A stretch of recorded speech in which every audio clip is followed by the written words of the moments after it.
Okay, I just got done seeing the movie Longlegs with Nicolas Cage. I'm gonna say the movie is supposed to be. It feels like to me it's supposed to be like a mind bender kind of movie, but it really doesn't. It has little elements of that, which is why I think it should be not a full-on mind bender movie. But it plays a little linear. It spoon feeds you almost all the information you need about the character and what he's about and everything, but yet it doesn't.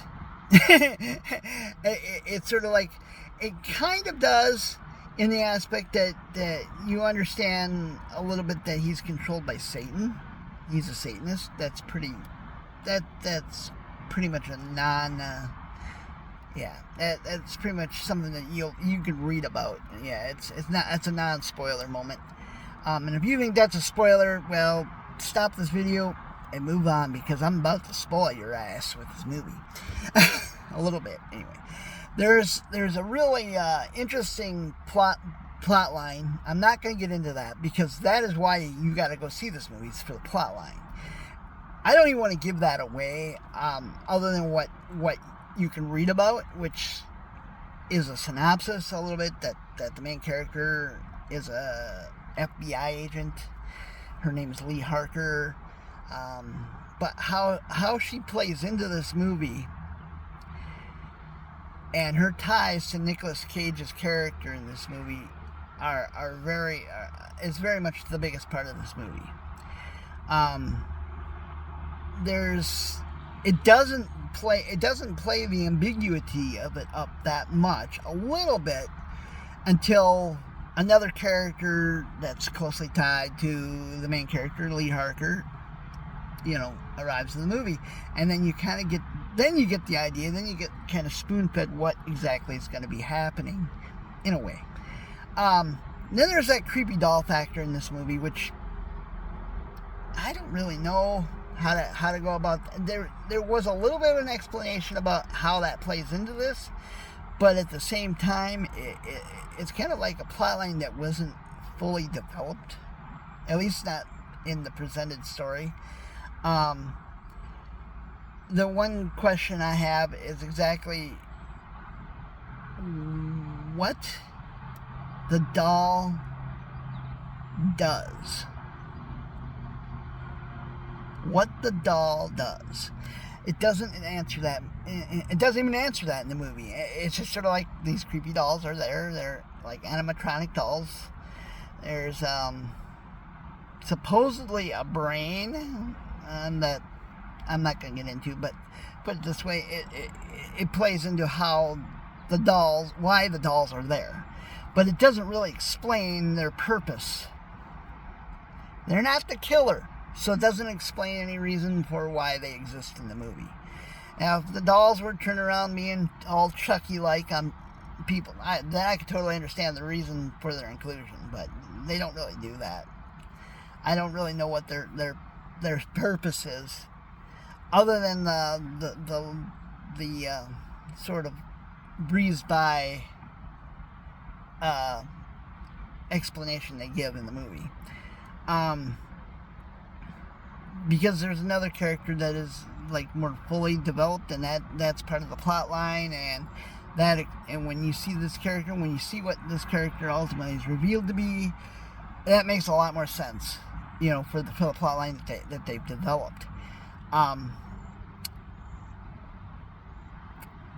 But the dolls, they don't make any sense. Then there's also this one chick in the movie. Great spot for if you had like a major Hollywood actress that wanted a cameo in a movie like this. This would be built for her, and 100%, because it doesn't do anything to move the plot forward. It doesn't even give you any real Nicolas Cage moment. Maybe one little freaky moment that he could do with any character. He doesn't have to do it with this one. So it's sort of like, I feel like she was kind of a waste in the movie. She's like a teenage girl working at a hardware store, and they could have played it up like, is he going to kill her? What's he going to do to her? Or at least some sort of mental, thought in your head like that. But they don't do that in this movie. which was, he doesn't kill her. He doesn't even threaten her, really. It's just sort of like when he does the one little creepy thing that he does, she hollers for her daddy. That creepy guy's in the store again, and the scene ends. It's over. It's done. Never called back. Nothing. And it's sort of like, okay, what was the point of that scene? Why was she there? What was her purpose? And there is no purpose for her to be in there. Unless she had, unless, like I said, if it was a major motion picture, major actress doing that cameo, then I can understand, stuffing something like this in there. But she wasn't. She was just some random, girl behind the counter, and it just kind of fell flat. It fell flat with me. It was like waste of screen time. We could have taken that one creepy moment that he gave her, and we could have put it to one of the other characters that truly has a bigger part in the movie, and it probably would have been a lot more effective. But yeah, that's the only thing I'm really going to give away, that scene, because it is kind of a throwaway scene in my opinion, so it doesn't matter if you get spoiled by it or not. And there's no build up in that scene. There's maybe a little hint of like ominous music playing in the background that you'd be like, oh, what's going to happen to her? For about 2 seconds, and then you realize that nothing is going to happen to this chick, because the scene is over, and it's just like, oh, well, that was kind of dumb. It didn't even build a good tension moment for it. It was just sort of like a little minor creepy music in the backdrop, and then have him do this one creepy thing where he, does this shit with his hands over his eyes, and that's about it. It's like, and she even questions, like, what was that? And that's what she said. Dad, that creepy guy's in the store again, and then the scene just literally ends right there, and it's just like, okay, I just wasted whatever the length of time that scene was on that scene when it could have been played with, probably the main character. Now, if he would have done that with the main character, this lead character at some point, oh, I bet you that probably would have creeped me out, and it probably would have been way more effective in the movie. So it was a bad choice, in my opinion. I didn't make the movie, so, whatever. But the overall movie, I would say the overall movie just left me not really wanting more, but not really not wanting more, if that makes any sense. I wanted a little bit more,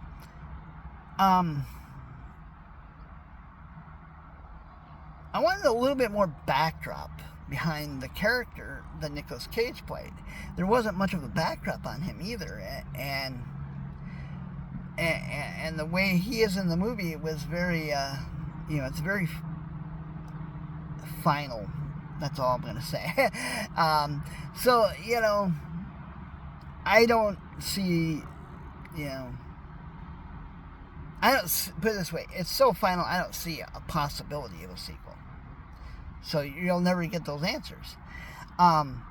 If you want them, that is. You might not even want them. The only thing you know about the character, because they actually spoon-feed it to the audience, is the fact he's a Satanist. But there's nothing against being a Satanist. It's a religion choice.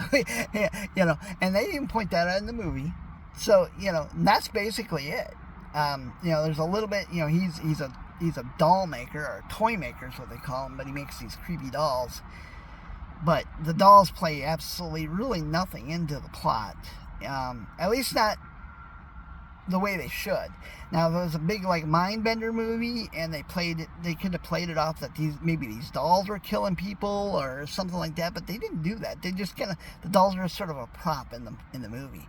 They really have no point. They're used as an introductory tool.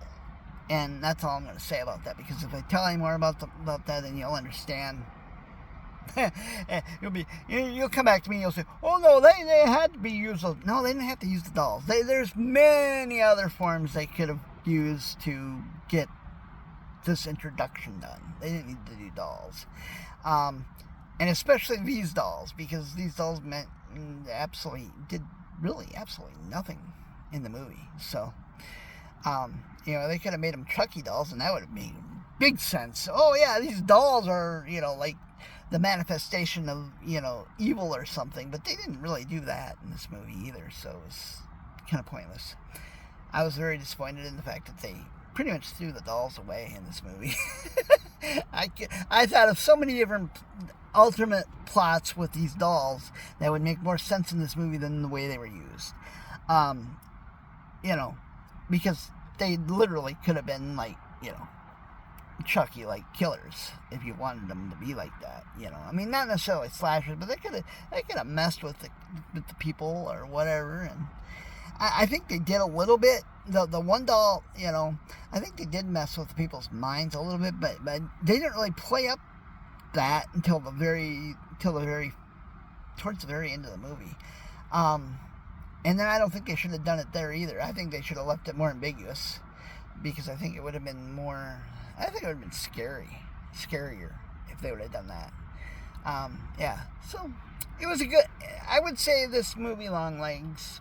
I would, if I was to give it out of 5 stars, I'd probably give it a 4. Just because there is a lot of good stuff that almost happens in the movie. And yeah, and in a way, that's kind of what I like to see. I like to see when they play with a viewer's mind, especially in movies like this. You know, it's some people would call this a horror movie. I say it's more of a slasher movie. But you know, I don't know. It's about as scary as that movie The Others that Nicole Kidman did years ago. It's about as scary as that. So it's not really a scary movie. It's just more of a slasher flick. There's a lot of blood. So if you like the slasher flicks, you know, you can. If you watch it as a slasher flick, you might get a good amount of enjoyment off this one. To be honest with you, if that's all you're looking for, you know.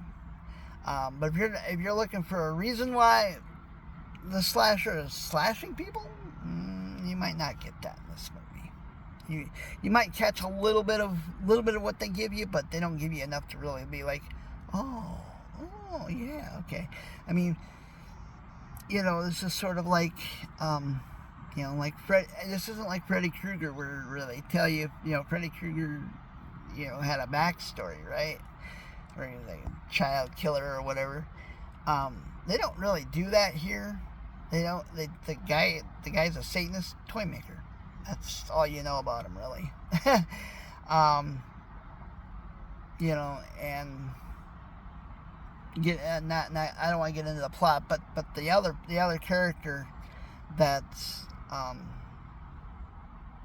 yeah, I'm not going to give that away, because if I give that away, then we're getting into the plot, and I don't really want to get into the overall. I don't want to get into the nitty-gritties of the plot, because if you do go see this, I still want you to be relatively entertained by it. So I'm not going to give away a lot of things. All I can say is Nicolas Cage's performance is very Nicolas Cage in this movie. Even more so, I think, to some degree, because of his choice of prosthetics. But but yeah, he's very much very Nicolas Cage, over the top, and yeah, does it work for the character? I think it does to some extent, but I also think there should have been some exposition somewhere explaining why he's like this. A little bit of something, you know, like, you know, what did he do to, you know, be like this, you know. Is it just, or, you know, there's a lot of ambiguity about that manifestation of the devil being within him and all that stuff, but, you know, that's not really, doesn't really explain his character. It's almost like this movie was written without that character, and then they decided to throw that character in here to be a big major part when they hired Nicolas Cage. That's how I feel about it. It's sort of like they just wanted to shoehorn him into the movie somehow because they got him. And yeah, but I think it would have been. I think to some degree it probably played better without him in the movie. At least the way that they told the story.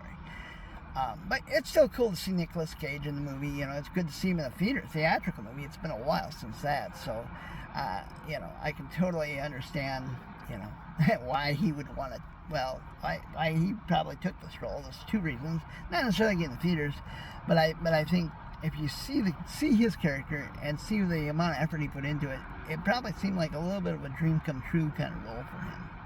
It's something different that you've never seen him do before, as far as the subject of the character is concerned, and as far as he goes to play the character. You know, it's a very he did very well with the role that he was given. So it's a good flick for Nicolas Cage fans.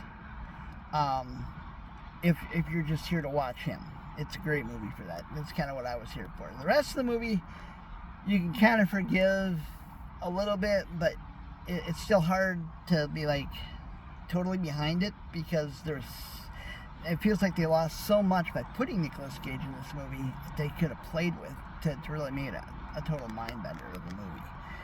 So, and you know, I feel like that's probably the way it was originally written. And when they got Nicolas Cage, they, oh well, we got to write this character for him and explain how he's involved with this, and you know, and they did a good job with that. But it felt like he was kind of like literally shoehorned into the movie, you know. On various different levels. There's scenes in the movie that really he didn't need to be there at all for him, but yet there he is. So it's kind of cool. Yeah, I'll forgive it.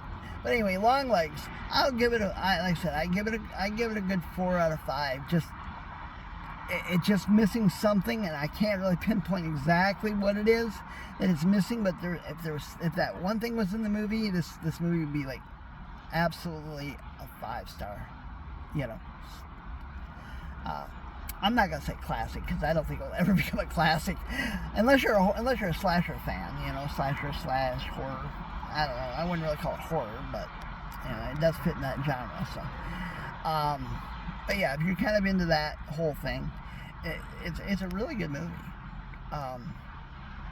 You know, I haven't watched a good slasher flick in years, so, and I'm still waiting. All right. Anyway, yeah, I give it a 4 out of 5, and that for Longlegs.